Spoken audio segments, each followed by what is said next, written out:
Hello friends. आप लोग कैसे हो?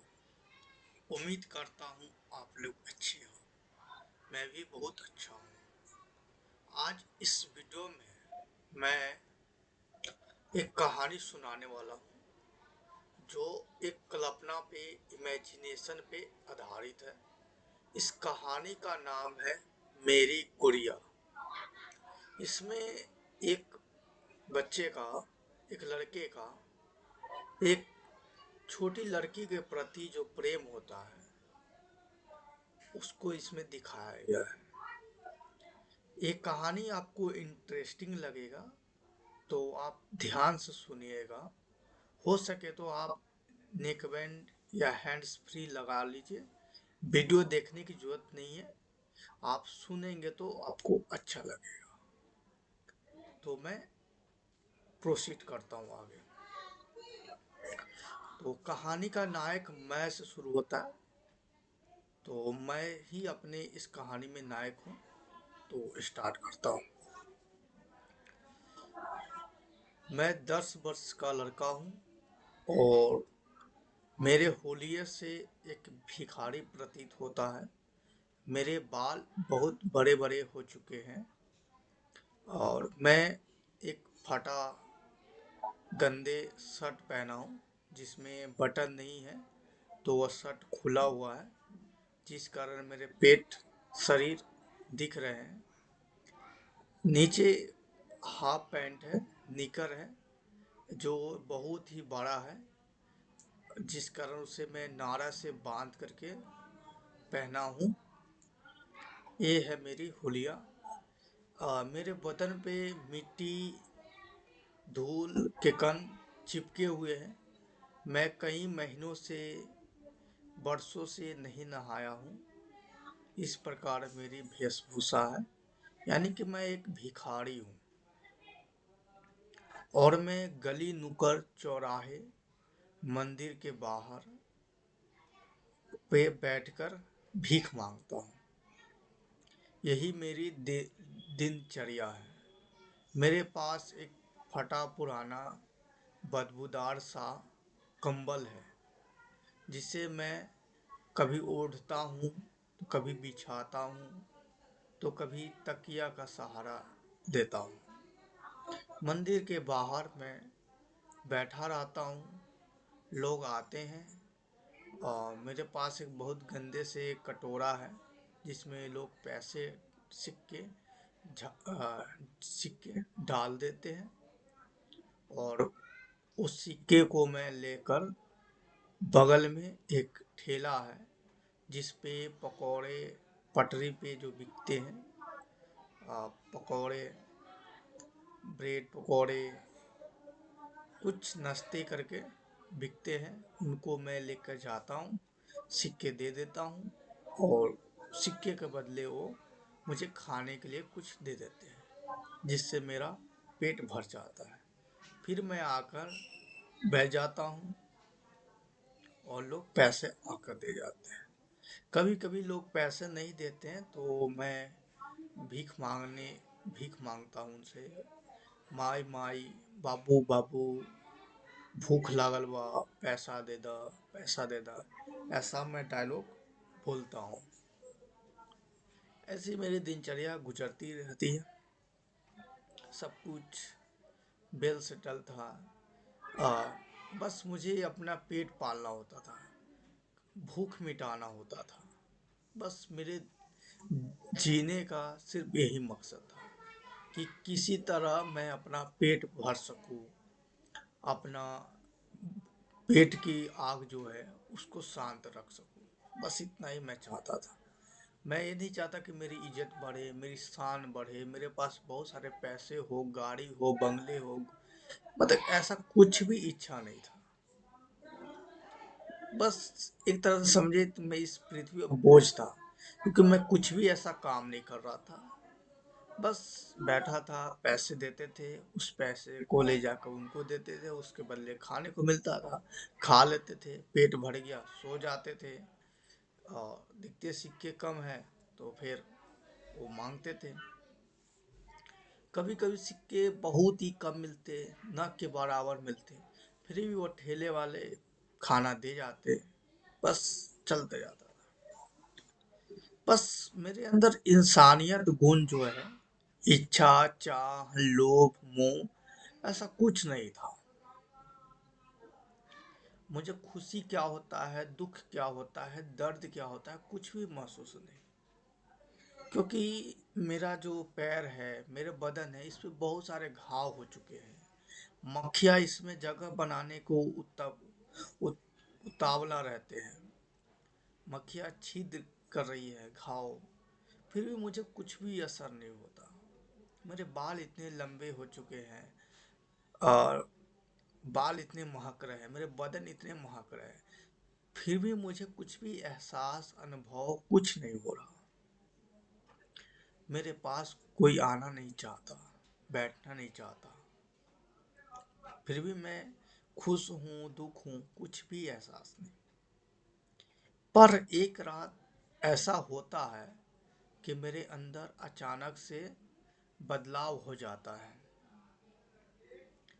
वह ये होता है कि मैं रात को खाकर, मैं वही ठेले वाले बचे जो बच जाते हैं मुझे दे देते हैं, तो वो खाकर मैं सोने ही जाने वाला था। तो तभी देखता हूँ कि एक ठेले से, ठेला टमटम जो बोलते हैं, घोड़े रहता है, टमटम से एक औरत उतरती है और अपने बच्चे जो होता है उसे कूड़े के ढेर में छोड़ चली जाती है। मैं देखते रहता हूँ, फिर इग्नोर करके सोने चला जाता हूँ। नींद आने ही वाली थी कि वो बच्चा रोने लगता है, चिल्लाने लगता है, जिस कारण मुझे नींद सही से नहीं आ रही थी। तो फिर मैंने गुस्से में जा कर के उस बच्चे को क्या किया, वहीं के कूड़े के ढेर से पॉलीथीन निकाल करके उसका मुंह बांध दिया। आवाज कुछ हद तक कंट्रोल हुआ, चिल्लाना तो रुका नहीं, बस चिल्लाहट सुनाई नहीं पड़ रही। फिर मैं आकर सो गया। सो गया, पर उस बच्चे का तस्वीर मेरे माइंड में छपने लगा, बार बार दिखने लगा। वो बच्चा सुंदर, क्यूट, मासूम, उस बच्चे की चिल्लाहट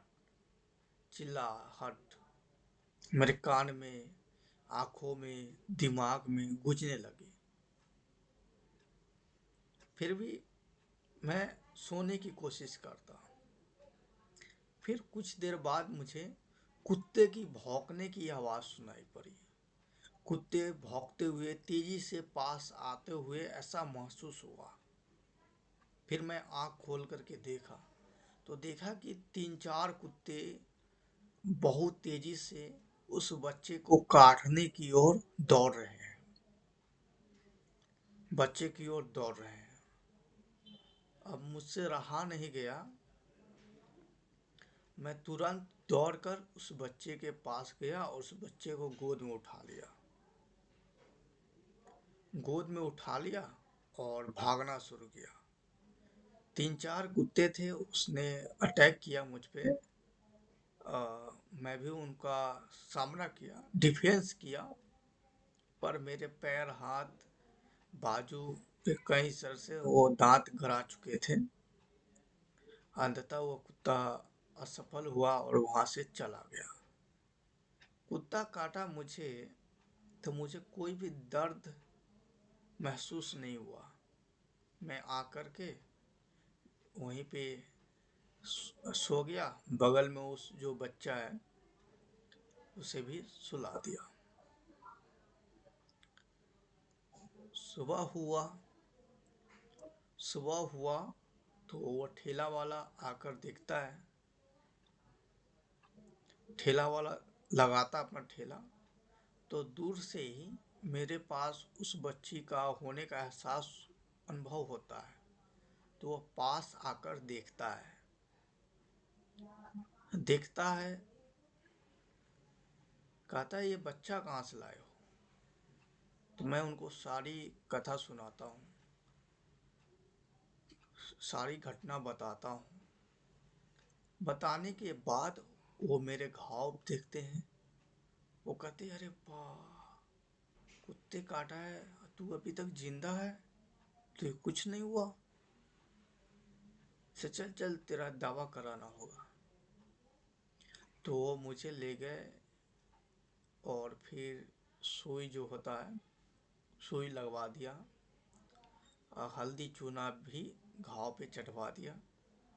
फिर वापस वहीं पे लेकर छोड़ दिया।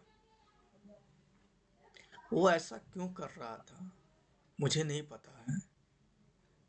आ, शायद उसके अंदर इंसानियत है, या मैं लंबे समय से उसके पास रहता हूँ तो मुझसे अटैचमेंट है, जुड़ाव है। ऐसा क्या है, कह नहीं सकता हूँ।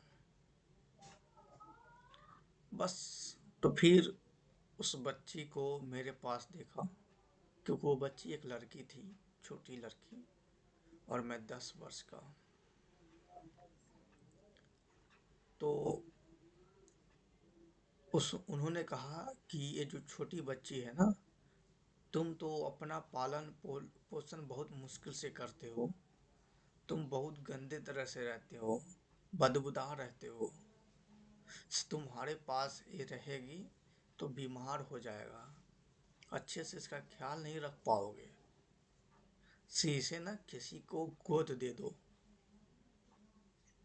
से जो भी आए तुम्हारे पास भीख देने, तो उनको बोलो कि इसे गोद ले ले। इसे गोद ले लेगा तो इसकी अच्छी परवरिश हो जाएगी, अच्छा देख रेख हो जाएगा। तो मैंने वैसे किया। मेरे पास जो भी आते थे तो मैं उनसे यही बोलता था कि इन्हें गोद ले लीजिए। पर मेरे कहने के बाद वो बच्ची की तरफ देखते, फिर कुछ सोचते, फिर ना कह देते। पता नहीं ऐसा क्या होता। शायद ये हो, ऐसा हो सकता है कि वो अपना खून चाहते हैं, क्योंकि ये बच्ची उनका खून नहीं है, पराया है। क्या है, किस वंश का है, किस धर्म का है, ऐसा कुछ वो सोचने लगते। पर वो अंततः बच्ची को गोद नहीं ले पाते। मैंने यहाँ तक भी नहीं रुका, मैंने कुछ फुर्ती दिखाया, क्योंकि भिखारीपन में रहते रहते मेरे अंदर आलसीपन आ चुका था।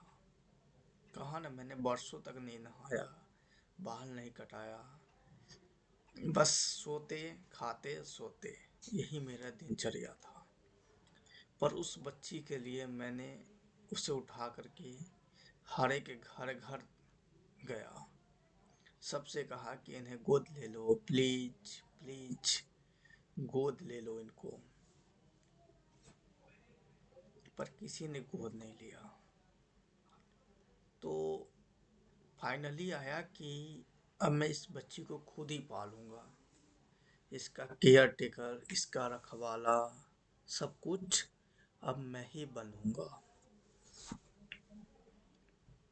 पर कैसे? तो कुछ भीख आते थे, तो मैं कोशिश करता था कि ज़्यादा से ज़्यादा भीख मांगूं।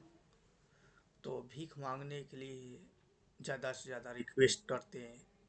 पहले था कि आराम से बैठे रहते, जिसको देना होता वो देते, जिसको नहीं देना होता वो चले जाते। लेकिन अब मैं हर एक जो मंदिर के पास आ रहे हैं या लोग मिल रहे हैं, तो मैं उनसे क्या कर रहा हूँ, भीख मांग रहा हूँ। तो ज़्यादा अब भीख आ गए। तो उस भीख में मैं, पर मुझे हिसाब का भी परख नहीं है, तो मैं क्या करता ना कि कहीं से दूध का व्यवस्था करके, खाने का व्यवस्था करके उस छोटे बच्चे को खिलाता, पालता पोसता जिस हद तक हो। अब यहाँ तक मैं खुद को भी भूखा रखना मंजूर कर लिया था। पहले तो भूख से जान निकलती जाती थी, अब भूख रोकना आ गया। तो लाइफ में मुझे फर्स्ट टाइम किसी के लिए खुद को भूख मारना सीख गया मैं। किसी का ख्याल करने आ गया, किसी का परवाह करने आ गया मुझे, उस छोटी बच्ची का। तो ऐसे ही करते गया। एक दिन क्या हुआ, वो ठेला वाले आए और छोटी बच्ची को देखा तो गोद में उठा लिए। अच्छे थे, कह सकते हैं ना कि कोई पराया बच्चे को जल्दी उठाते नहीं है, पता नहीं क्यों, लेकिन वो छोटी बच्ची उठा लिए, चूमने लगे। तो स्पर्श किए तो उन्हें एहसास हुआ कि छोटी बच्ची को बुखार है। तो कहा कि इसे डॉक्टर को दिखाना पड़ेगा। तो वो दौड़े मुझे लेकर के, तीनों जने, ठेला वाले और मैं और छोटी बच्ची, हॉस्पिटल में गए। हॉस्पिटल में गए तो इलाज हुआ। और उस टाइम ना ठंडी के मौसम में कुछ निमोनिया करके कुछ बीमारी होता है, जो गले में कफ भर जाता है, ऐसा कुछ। तो उन्होंने रेफर कर दिया कि नहीं, बड़े हॉस्पिटल में दिखाना पड़ेगा आपको, नहीं तो इसकी जान नहीं बच पाएगी। से आप कुछ समय स्टार्टिंग में लाते हैं तो वो कुछ कर सकते थे। तो बड़े हॉस्पिटल में गए, शहर में, वहाँ से दूर। सारे पैसे खत्म हो गए। ठेले वाले ने भी बहुत हद तक मदद किया, पैसे दिए, पर ठेले वाले अपना ठेला नहीं छोड़ सकते क्योंकि उनके पास भी घर परिवार है। तो मैं अकेला उसे लेकर के शहर की ओर चला गया था। पैसे बिल्कुल नहीं, उसे इलाज करवाना था। हॉस्पिटल के अंदर गए तो बहुत पैसे की डिमांड आई कि इतने सारे पैसे लगेंगे, नहीं तो इसका इलाज नहीं हो पाएगा, ये मर जाएगा। फर्स्ट टाइम मुझे किसी का खोने का एहसास होने लगा, किसी का दूरीपन का एहसास होने लगा। फर्स्ट टाइम मुझे पता चला कि किसी को खोना कैसा होता है। तो मैं चाहता था कि इसे जीवित रखूं, इस छोटी बच्ची जो है इसको जीवित रखूं। तो इसके लिए मैंने सोचा कि चलो अब कमाऊंगा, काम करूंगा। शहर था, काम की कमी नहीं था। दुकान वाले पास गए, सामान लोडिंग अनलोडिंग सब काम मिल जाता है, हार्ड वर्क। शरीर तो बचपन से ही कमज़ोर था, खाना क्या, वही आप समझ सकते हो। भिखारी का तो शरीर फूला फाला तो मिलेगा नहीं, पर कमज़ोर था। काम आया, काम पकड़ लिया मैंने, करते गया। और कुछ ही 2-3 दिन में उससे भर्ती करवाया। फिर बहुत ज़्यादा हार्ड वर्क काम किया। पहली दफ़ा, पहली बार काम किया, बहुत ज़्यादा काम किया। वो दर्द, शरीर का दर्द एहसास किया मैंने। इससे पहले कुछ भी एहसास नहीं होता था। तो बहुत ज़्यादा काम किया और शरीर शरीर भी क्या हो ना, मजबूत होने लगा, कंधे चौड़े होने लगे, थोड़ा युवापन आने लगा। फिर क्या हुआ, फिर उस बच्ची का मैंने इलाज करवाया। फिर शहर में ही मैं क्या किया, एक आ, रूम ले लिया, कमाने लगा, उस बच्ची को पढ़ाने लगा। बच्ची भी बड़ी होने लगी। मैं उसे गुड़िया गुड़िया कह कर बुलाता, मेरी गुड़िया, मेरी गुड़िया, कहाँ है तू। तो इस तरह जीवन गुजरने लगा। उसके साथ रहते अटैचमेंट हो चुका था। वो न दिखे तो फिर उसके ढूंढ में मैं सारा शहर छान मारता, कहाँ है। कभी कभी वो चली जाती थी आस पड़ोस खेलने कूदने, पर मेरा ज़्यादा ध्यान उस पर ही था। और मैं बहुत ज़्यादा काम करता और पैसे इकट्ठा करता ताकि उस गुड़िया को कोई भी दुखी ना हो, उसे हर वक्त खुशी मिले, उसको जो जी में आए, उसके लिए जो सही है उसको खरीदूं। ऐसा मतलब ऐसा मैं बन चुका था कि मेरा अब जीवन है ना उसी के लिए है, सारा जीवन अब उसी के लिए है। मतलब वो मेरी जान प्राण सब कुछ बन चुकी थी। अभी तक हम दोनों में कोई रिश्ता तय नहीं हुआ था कि एक भाई बहन का रिश्ता हो, पुत्र पुत्री का रिश्ता हो, दोस्त यार का हो, क्या हो, कुछ भी नहीं। बस गुड़िया है वो मेरी, और मैं उनका बाबूजी। बस ऐसे ही करते करते उम्र बीतते गया, और यही करीब 20-25 वर्ष हो गया। तो एक दिन ना मैं काम से घर पे आया, तो गुड़िया मुझे नहीं दिखी। तो मैंने आस पड़ोस में पूछा कि गुड़िया कहाँ है। वो लोग भी कुछ नहीं बता पाए। फिर मैं परेशान हो गया, हर एक गली नुक्कड़ सब जगह पूछने लगा, गुड़िया कहाँ है, गुड़िया कहाँ है। मेरे आंखों में आंसू आ गए, कहाँ चली गई गुड़िया। पूरा दिन ढूंढा, मिला नहीं वो। फिर किसी ने राय दिया कि पुलिस में कंप्लेन करो, मिल जाएगा। पुलिस में कंप्लेन भी कर दिया, फिर नहीं मिला।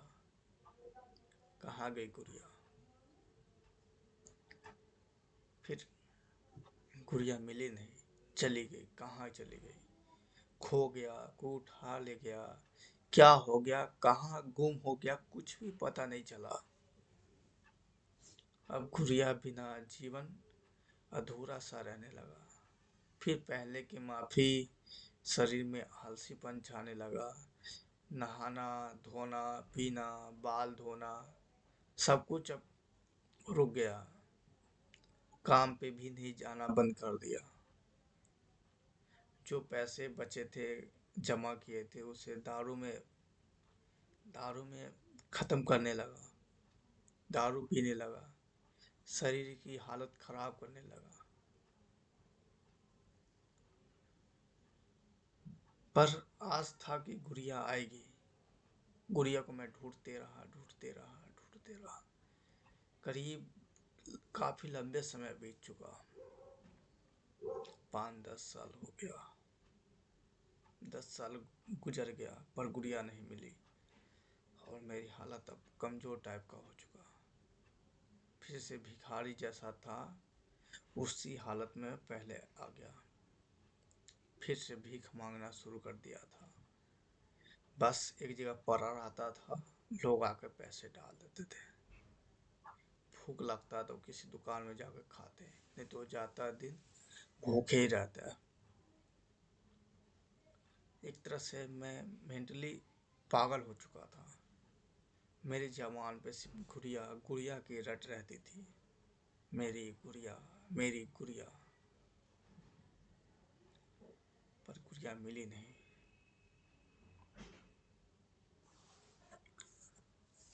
तो काफी दिन बीत गए,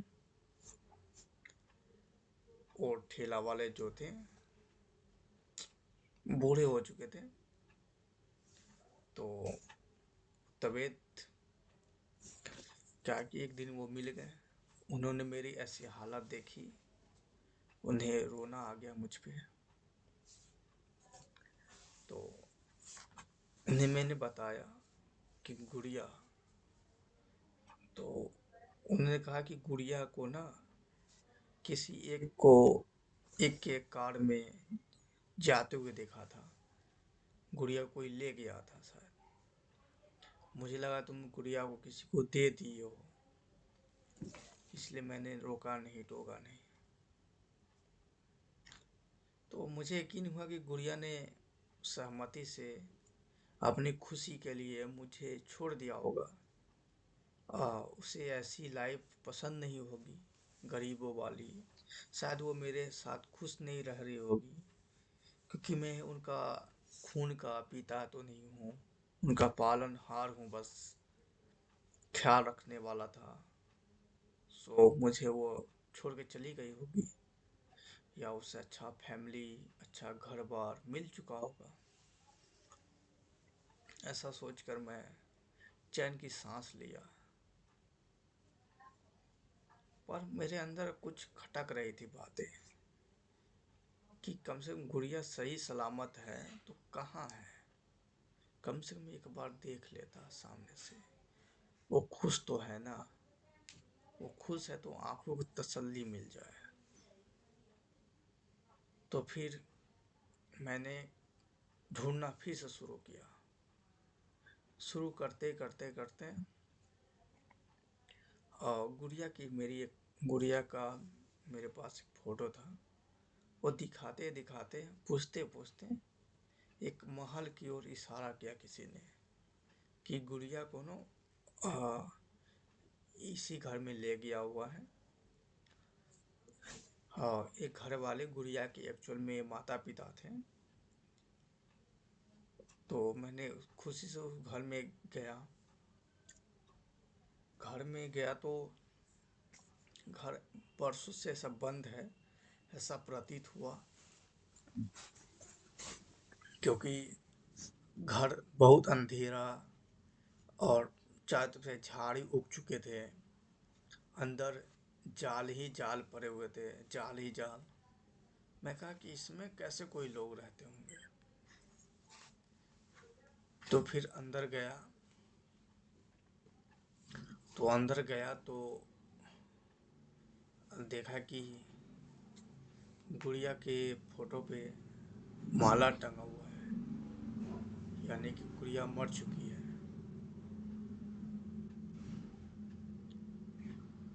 मुझे सदमा सा आने लगा फोटो देखकर, ये कैसे हो सकता है।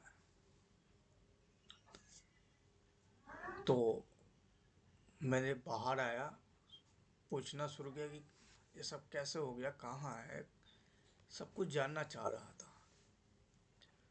तो तभी एक कोई बुजुर्ग ने आकर सलाह दिया कि इस घर में मत आओ, इस घर में ना एक लड़की की आत्मा रहती है। मैंने उन्हें फोटो दिखाया तो वो कहा कि इसी की तो आत्मा रहती है इसमें, कि इसके माता पिता जो थे ना, वो धन दौलत के लिए इसको मार दिया था। क्योंकि इस इस लड़की के जो दादाजी थे, सारी संपत्ति इसी के नाम कर दिया हुआ था। और ये लड़की संपत्ति अपने जो पिता उनके नाम नहीं कर रही थी, या उनके माता पिता करवा करके मार दिया था। से इस लड़की की आत्मा इसी मकान में, इसी भवन में बसी हुई है, भटकती है। रात को लड़की की रोने की आवाज़ आती है, उसी आत्मा की। मैं ये बात सुना, थोड़ा अचंभित हुआ, पर मुझे थोड़ा खुशी मिला कि चलो कम से कम गुड़िया की आत्मा तो मिलेगी। सो फिर से मैं उस मकान के अंदर जाने लगा। मकान के अंदर जाना ही चाह रहा था तो वो बुजुर्ग ने मुझे रोका कि मत जाओ, नहीं तो वो तुम्हें मार देगी, वो पागल आत्मा है। सो उसी के कारण इस मकान में कोई नहीं रहता। से किराएदार की पूरी हालत कर दिया था, इसलिए इस मकान को खाली कर दिया हो गया हुआ है। बरसों से ये मकान खाली है, क्योंकि उसमें एक आत्मा रहती है। फिर भी मैंने अंदर बढ़ते गया, और गुड़िया गुड़िया कहाँ है, गुड़िया गुड़िया कहते हुए अंदर गया, पर गुड़िया मिली नहीं। मैं अंदर ही बैठ गया। तो रात हुआ तो कुछ आत्मा की आवाज़ जो है आई, वो गुड़िया मेरे सामने आ गई। मैंने उसे देखा। उसकी ये हालत देख मुझे दर्द होने लगा, तकलीफ होने लगा। से क्या सोचा था क्या हो गया। मैं गुड़िया के पास गया लेकिन गुड़िया को छू नहीं पा रहा था, उसे अपने बाहों में उठा नहीं पा रहा था, चूम नहीं पा रहा था, उसे नहीं बता पा रहा था कि मैं आ गया हूँ।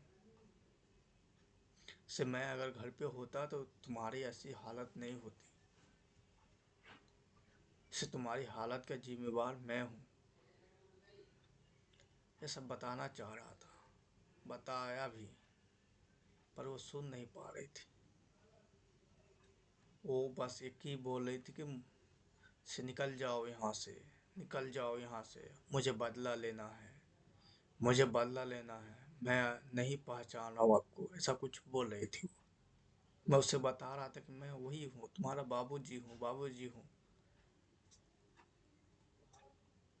पर वो गुस्से में मुझे नहीं पहचानी, मुझे बार बार चोट दिया, उठाया, पटका, दीवार ले सर लेकर दीवार में बार बार रगड़ा, चोट किया। मैं घायल भी हुआ, पर मैं उस मकान को छोड़कर नहीं आया। हर रोज उस मकान में मेरे साथ वो आत्मा मुझे चोट करती है, और मैं इस उम्मीद में उस मकान में ठहरा रहता हूँ कि गुड़िया एक दिन मुझे पहचानेगी, से गुड़िया मुझे पहचानेगी। पर आत्मा को ये सब खबर नहीं, वो अंततः मुझे नहीं पहचान पाई।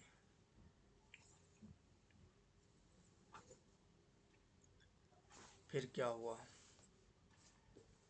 चोट करते करते मेरी हालत कमज़ोर हो चुकी थी, भूख भी कई हफ्तों से खाया नहीं था। अंततः मेरी जान निकल गई और मेरे अंदर से आत्मा निकल गया।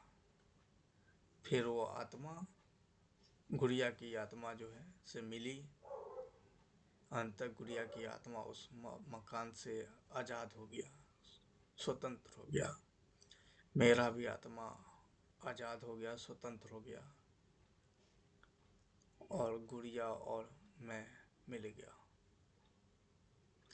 तो यहाँ पे ही कहानी समाप्त हो जाती है।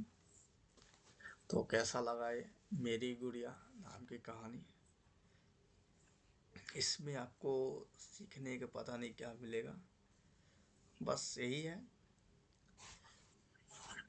हाँ, तो कैसा लगा आप लोग बताइएगा। और ऐसी ही आप कहानी सुनना चाहते हो, मैं इस कहानी को सुनाते सुनाते डूब गया था, इसलिए मेरी आवाज़ थोड़ी दबदबी सी हो चुकी है। तो इस कहानी कैसा लगा आप बताइएगा, और भी ऐसा सुनना चाहते हैं तो मैं और कहानी सुनाऊंगा आपको। ओके, धन्यवाद।